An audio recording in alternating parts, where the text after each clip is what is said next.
Today on Locked On Canadiens, are the Canadiens going to get better now that Patrick Laine is coming back?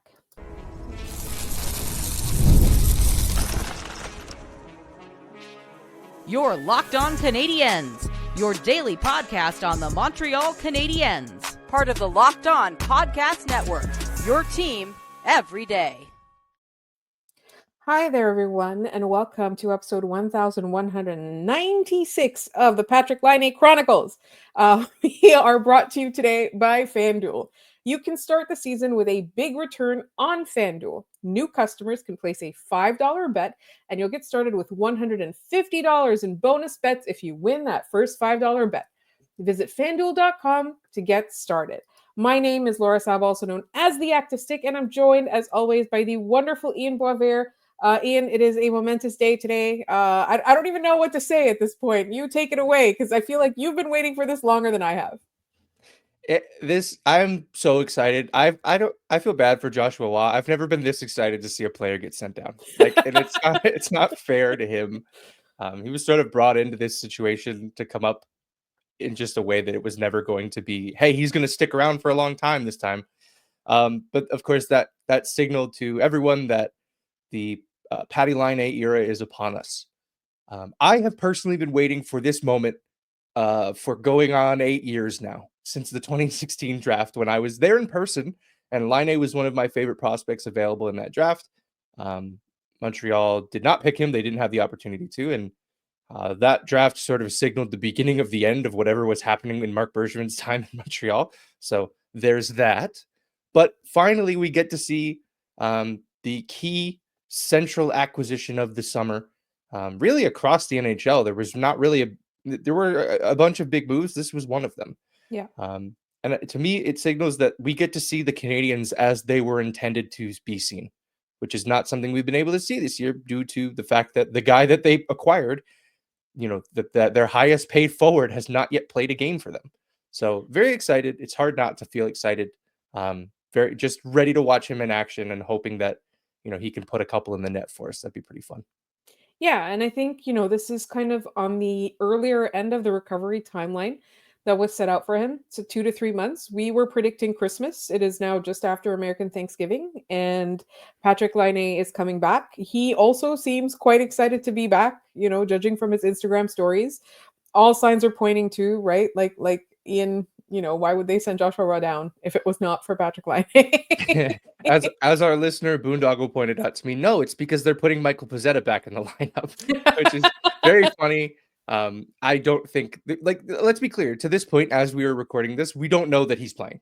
Yeah. So, but with that said, they're not sending Joshua Waugh back to Laval if it is just to play Michael Pezzetta. They would have just kept Joshua Waugh in Montreal and played Michael Pezzetta. So this is, as far as confirmation goes, this is as close as you're going to get before potentially morning skate, where we see him.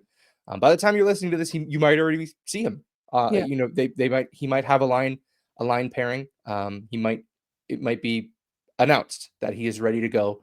But from right now, we are just sort of operating. You said we were expecting him by Christmas. It feels like Christmas Eve to me, at least. Like I'm just sort of waiting until the end of work tomorrow when I can drive home and get ready to watch this player I've been waiting for 8 years. So very exciting. Ian has a very long standing relationship with coveting players from other teams, and Patrick Laine is one of them. I think for me, it was like my first Patrick Laine was Vinny Lecavalier, and he eventually did show up here. It did not go well. Yeah, that's great. I mean, that's a perfect kind of comp, honestly. Yeah. So that's a good one.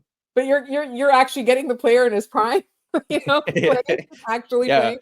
Or like Danny Briere. Remember when Danny Briere finally got here and he was cool for like a minute and then immediately was fired out of town as soon as Marc Bergevin got tired of him.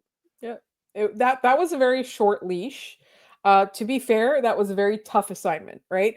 But I think there's a difference, and I know we are going to talk a little bit in the second segment about expectations, et cetera, for the whole season. But I think the excitement here is a lot more warranted, right? Like we're not getting a player on the tail end of his career. We're getting a player in the midst of it. We're getting a player who still has a lot of hockey left in him, a lot of motivation left in him, and also physically has been preparing for this. Like, you watched him try to recover from his injury that he had in Columbus, and then you watched him try to get back on the ice after the injury he had in this preseason, right? Like, you're getting a Patrick Laine that is excited, enthusiastic, still has that hockey sense, still has that speed, still has that skill, has not taken a step back. You know, if you look at like his history, anytime he's not had a good season, it was definitely either injury related, or most often it was like a mental block that he was having, right? And so this is something where he's also come to terms with it. He's done the work. He's a huge advocate for mental health right now. And I just think, like, for the fan base too, it would have been so easy for him after that setback in the preseason to just wallow. Instead, he insisted on being around the team as much as possible. They insisted on him being around the team as much as possible. Like, Martin St. Louis really takes seriously his responsibility to make Patrick Laine excited about hockey again. And you want to remember that 2 years ago when he took over this team, I don't even know if it's 2 years ago now, is it 2.5 now? He took over the team, and he said that one of the primary things that he wanted to do was get these guys excited about playing hockey. He wanted them to have fun again, right? Like, after he took over from Dominique Ducharme. And you saw the burst of energy that he brought into that team that was so mediocre and so injured, but they came back, and we weren't going to see a playoff appearance from them. They ended up coming in last, literally last, but you saw a different side to them. You saw a different energy to them. And so I think for me, like, I'm not just excited for us as the fans. I'm excited to see the look on his face, right? Like, I'm excited for the first time he has a shot on net. I'm excited for the first time he puts, maybe a goal on someone's stick, or he scores a goal himself. And again, we are going to talk a little bit about tempering our expectations a little bit later, but I just feel like there's such a buzz around this right now. Like, we got asked about this, last week. I got asked about this on the Locked On NHL show for the Monday episode, and it was one of the top topics that they were planning to talk about this week. So, Ian, like, what do you think happens now? Do you think that a lot of people who tuned out the Canadiens are going to be interested again? Do you think we're going to give it a few games? Do we think we're going to give it an earnest shot? Do you think people are just like checked out and they're not coming back? I don't know that the people who say they have checked out on this team have really checked out on this team. And the reason I feel that way is because I've always said that, and it's never been true. I'm done with this team. I can't do it. When's the next game? All right, I'll be there. Right? Like, that's the mentality with this. It would have been nice if they could get Laine back in over the weekend. I think they could have used him in a game like Boston, where it kind of turned into a shootout towards the end. But I think it cannot be understated how important it is to start him at home. One, you get the matchup you wanted, right? You can put him in situations to succeed more on home ice than you can on the road. And two, he's talked about wanting to be back in a city where hockey really was as important as it can be. I think he's going to thrive off of the buzz of that building. And I think the fans are going to show up on Tuesday in Montreal against the Islanders and be ready to lift the roof off of that building if he does anything remotely cool. I think that this team and this fan base, in the moment that they're in currently, are in need of something that is not a win on the scoreboard or a goal on the ice. They're in need of a moment, right? They need a big moment. This is what this is. It's a moment. It's the moment in time where the team that we all said was going to be in the mix is finally playing together. We are 24 games in now.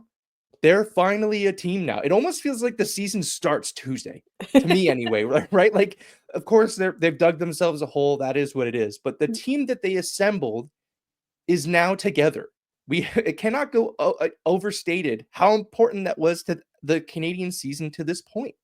So it's a big moment for me on a team that they really needed a big moment, and I think this is going to be it for them. I absolutely agree. And, we haven't even talked about what, the Islanders game is going to look like. That's in our weekly forecast, and that's coming up on our third segment. But next, I want to talk a little bit about actual expectations this season for Patrick Laine.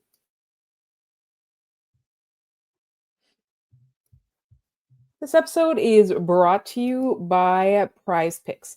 PrizePicks is the best place to get real money sports action. With over 10 million members and billions of dollars in awarded winnings, PrizePicks has made daily fantasy sports accessible to all. You just pick more or less on at least 2 players for a shot to win up to 100 times your cash. Run your game all season long on PrizePicks.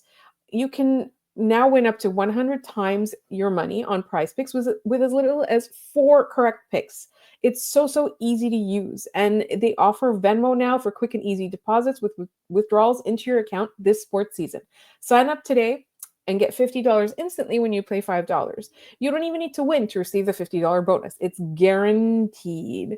PrizePicks is the best way to win real money this hockey season. Which players are going off? Which ones aren't? Make your picks in less than 60 seconds and turn your sports opinions into real money all season long on PrizePicks. Download the app today and use code LOCKEDONNHL to get $50 instantly after you play your first $5 lineup. I'm going to say that again. Download the app today and use code LOCKEDONNHL to get $50 instantly after you play your first $5 lineup. PrizePicks. Run your game.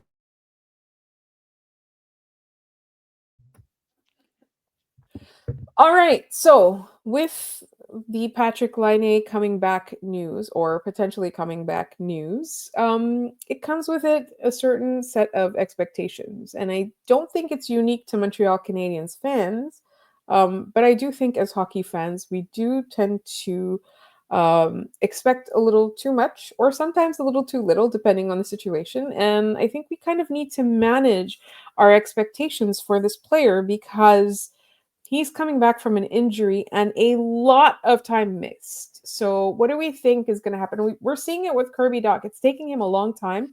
He's put together a good few games recently, but it's taken him a long time to kind of figure out how to play hockey again. So, Ian, what do you think? I think I understand the Dach comparison because it's true. They both missed about the same amount of time. The last time Patrick Laine took the ice for an NHL regular season game was December 14th, 2023. I believe he had a goal in that game too. Dach is similar in the sense that he missed a lot of time. The difference to me at least, is that we have a larger proof of concept in the career of Patty Laine than we do of Kirby Dach. We really have one season that was already injury riddled, where he was getting lower body injuries that turned into illnesses that turned into injuries again, where he still had a great season, but it was sort of marred by a lot of injuries.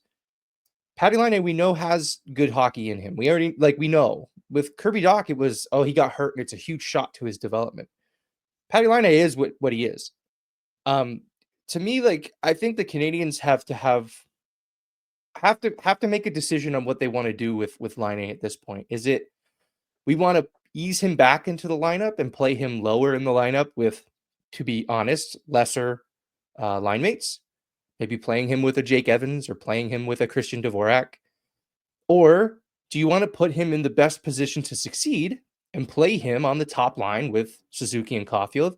Or play him on another line, potentially reuniting Slavkovsky and Dach and putting him on the other side of them? I like that line personally because then you have a 1, a 2, and a 3 all in one line. A first overall, a second overall, and a third overall pick on the same line. The lottery line would be really fun. But I think that's got to be what's going into the consideration for the Canadiens right now. If you were Marty St. Louis, what are you doing? Are you putting him in a top line role right away? Are you putting him lower in the lineup, managing his minutes, and maybe just getting him into top power play units? I think you have to start him on the first line.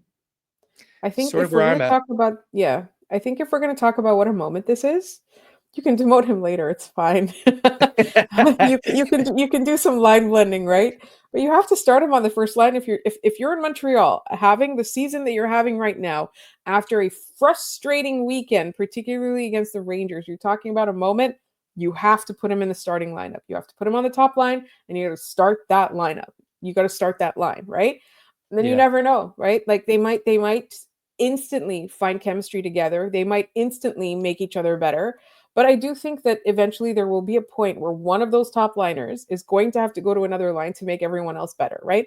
So you kind of look at it as we used to see Kirby Dach being able to do that. Right now, he's not being able to do that. So this might be the push that he needs, right? Alex Newhook is not a player that I see making others better. Alex Newhook is good at the assignments that he gets if he gets the right assignment, right?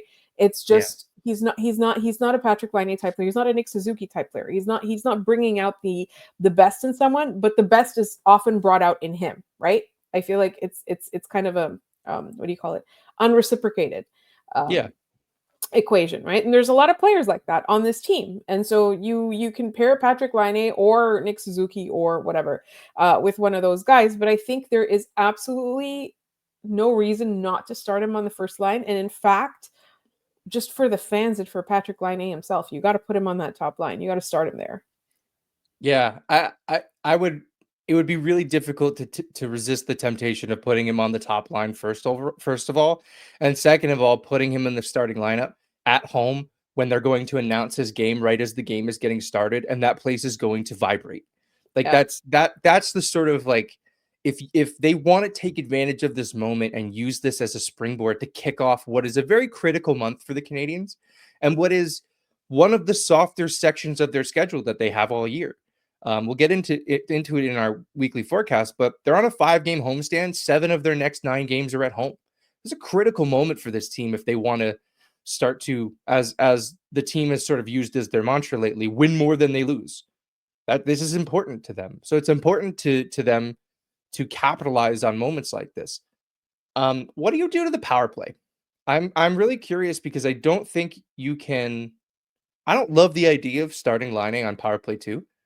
No. But who are you taking off of power play 1 to make that happen? Exactly. So I guess you kind of have to.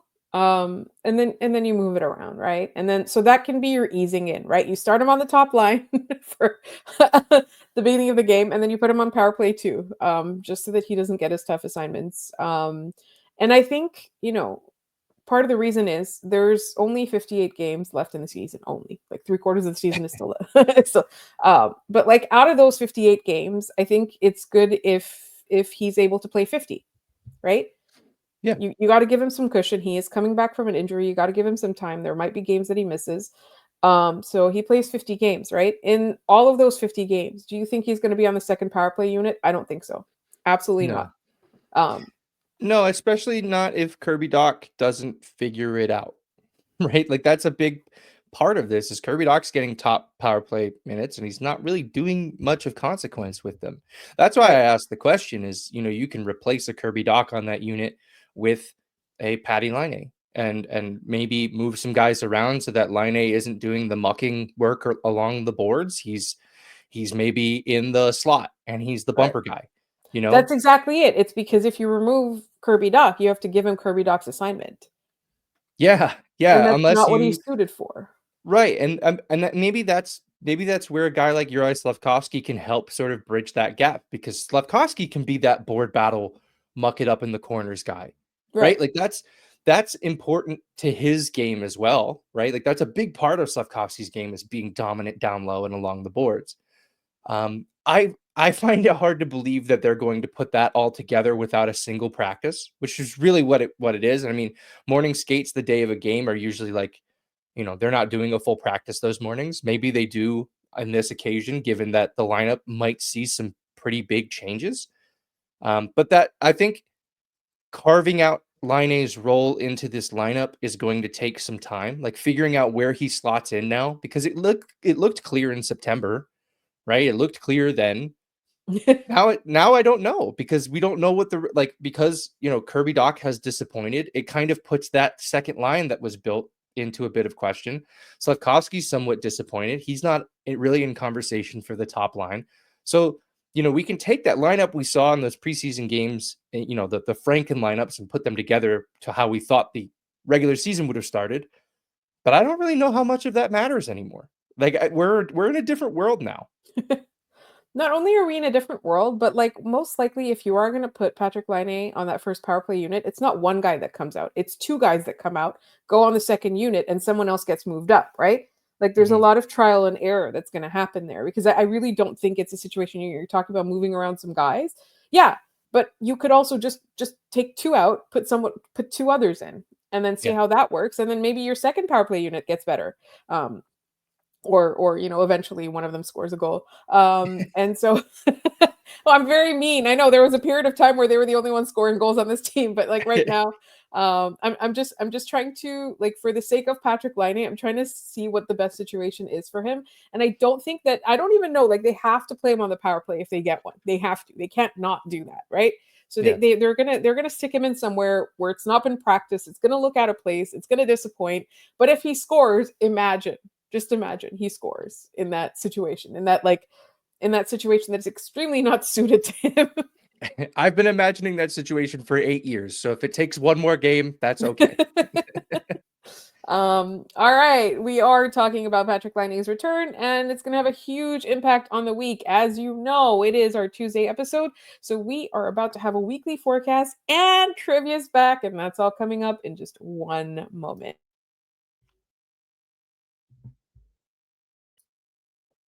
This episode is also brought to you by FanDuel. You hear us talk about FanDuel a lot, and that's because it is America's #1 sportsbook.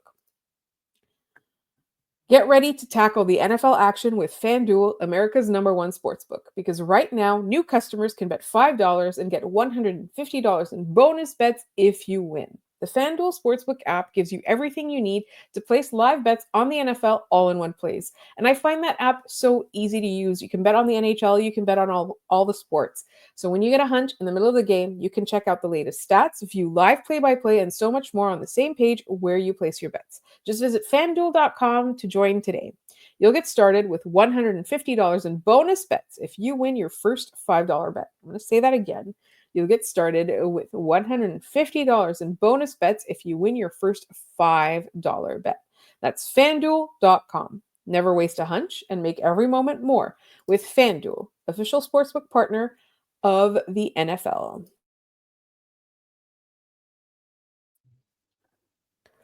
All right, it is time for our weekly forecast. And our weekly forecast essentially is Laine with a chance of Laine. Yeah, I did my statistical duty on this show and tried my best to put together the numbers that mattered to me for this week. But Laine is the thread that I think will connect all of these games, at least in the way that I'll be watching them. When I take my notes during the games, I always write a few questions down at the top. Like, for example, in Boston, I said, "We need Primo to bounce back." And then I wrote below it, "He very did not." Um, it's going to be centered around how Patty Laine looks against all three of these teams. Ian, I feel like all of our game recaps should start with your questions and then like the answers to the questions, because let's start doing that. I'll start to tell you guys what I'm thinking, heading into these games. Usually it's as I'm writing down the lineup and I'm like, looking at where because every game it seems like it changes. Anyway, 3 games on the schedule this week, all home games. Montreal's starting a 5-game homestand. This is the first 3 of those 5 games. As I mentioned in the last segment, 7 of the next 9 are at home before their annual end of the year road trip where they go to Florida and usually get their butts kicked.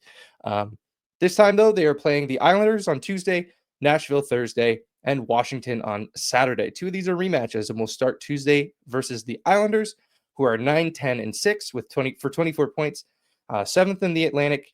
Not the Atlantic, the Metro, sorry. The old Atlantic. They used to play in the division called the Atlantic when Montreal's was called the Northeast, but now I'm just dating myself. 23rd in the NHL. They last met on October 19th, which I was at, a 4-3 shootout loss. Caulfield had 2 goals. That was Mayu's first NHL goal as well. 2-assist game for Slavkovsky. The story for the Islanders, to me, coming into this game is their special teams are bad. They have the second worst penalty kill at 69, not nice, 0.8%. The Canadiens in the last time they played them, Montreal went 1 for 1 on the power play. They spent 8 seconds on that power play before Caulfield scored. That's sort of, to me, the encapsulation of how bad this is. Like, the Islanders, Montreal only got 1 power play that whole game, and it took them 8 seconds to score a goal. The power play is also bad for them, second worst in the NHL, 12.9%. You mean the power play is second worst in the NHL? Yeah, both their penalty kill and their power play are second worst in the NHL. The only team with the worst power play than the Islanders is the Boston Bruins, who just scored 3 against Montreal. So maybe that's different. I don't know.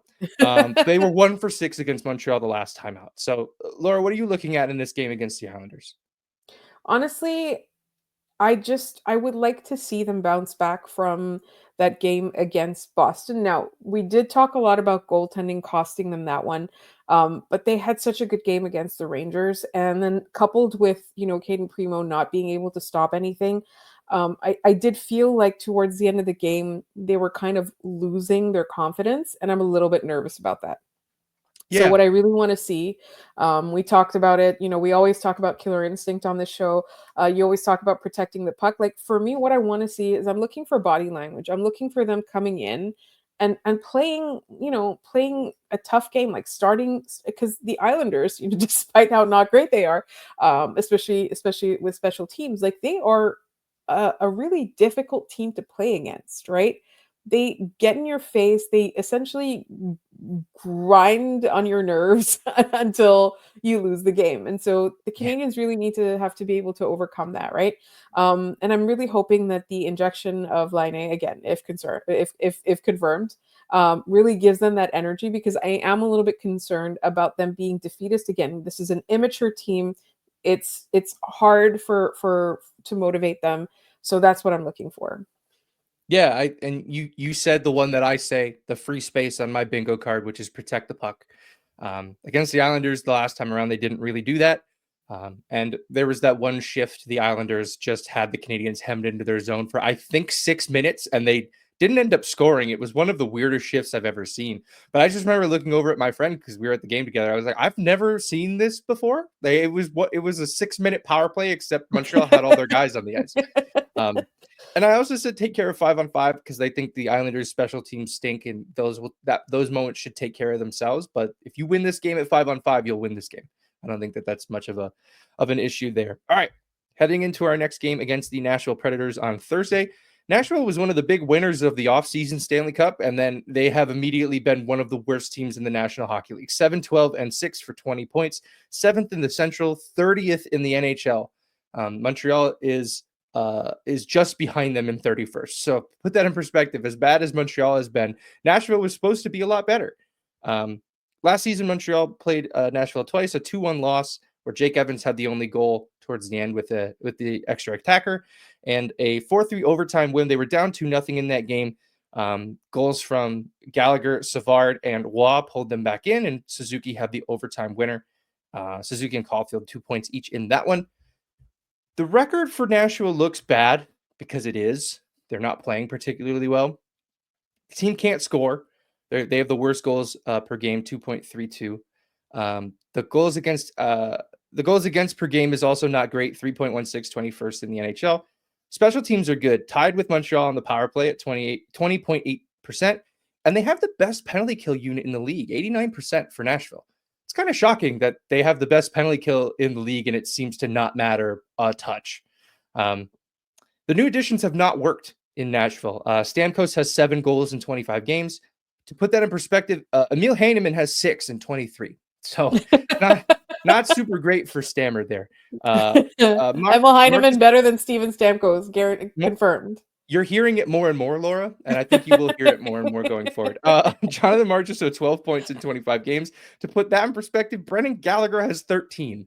So, it's not great for those guys. Those were their big key acquisitions this summer. They have not worked out. Saros has been great, but he is overworked. He leads the league in games played, shots, and saves. Yossi is the one to look out for, 22 points in 25 games, 10 points on the power play. Only 4 defensemen have more than him. Keys to this one: the free space, protect the puck. And the second one is one that I wanted to see against Boston and New York. Don't let them off the mat. This is a team that is down. Keep them down. You don't let them back up. They're 2-3-5 in their last 10. You cannot let this team get life. I was going to say, do not miss defensive assignments. Just because someone's playing badly does not mean focus all your energy on Roman Josi and then let Stamkos back in, that's really, just your defensive assignments in addition to the things you said. Yep, no question there. All right, we got to hustle through this last one. I was having too much fun ripping on Nashville. Washington, very good this year, 17-6-1, 35 points, first in the Metro, third in the NHL for the Washington Capitals. Really good for them. Montreal fell to them 6-3 on Thomas Plekanitz's birthday, also known as Halloween. They were tied going into the third period, and then the Marty St. Louis quote of "We threw up on ourselves." That was the advent of that line. Caulfield, Gallagher, and Suzuki with goals, Hudson 2 assists. Primo was in net for all 6. That likely will not be happening this time around. They were outshot 34-16. They turned the puck over 24 times. They were 1-6 on the power play. They were very sloppy, and yet they were in that game until the third period. So if you can take anything away from that, they were there. Alex Ovechkin's out with a leg fracture, so he will not be playing. He's out for a while. Dylan Strome is still dominating, 34 points in 24 games. Connor McMichael, also a point per game, 24 and 24. Charlie Lindgren is not the same goalie who led the Caps to the playoffs last year. He's an .890 and a .295. But they are the best offense in the National Hockey League with 101 goals. The next closest is Winnipeg with 94, and they have one more game played. So Washington is killing it this year. To me, one, free space, protect the puck, especially in this one. We saw the proof of concept there. You turned it over 24 times and you lost. Don't do that. And I think if you play this one like the Edmonton game where you shut down their top guys, you have a shot. What about you? Mine was going to be, honestly, I'm forgetting it now. Oh my God. Oh yes. I was gonna say, Marty, use your timeout. He's gonna need to. I would imagine he's gonna need to use this one. There's going to be a moment where there's 2 goals or 3 goals, and he's gonna have to use the timeout. Marty, please do it. Yeah, no question. All right, that does it for our sprint of a weekly forecast. So thanks for sticking in there. Let's head to our trivia and then head out of here for the night. Patty Laine. This one is in honor of his return to the lineup, hopefully Tuesday, but definitely at some point this week.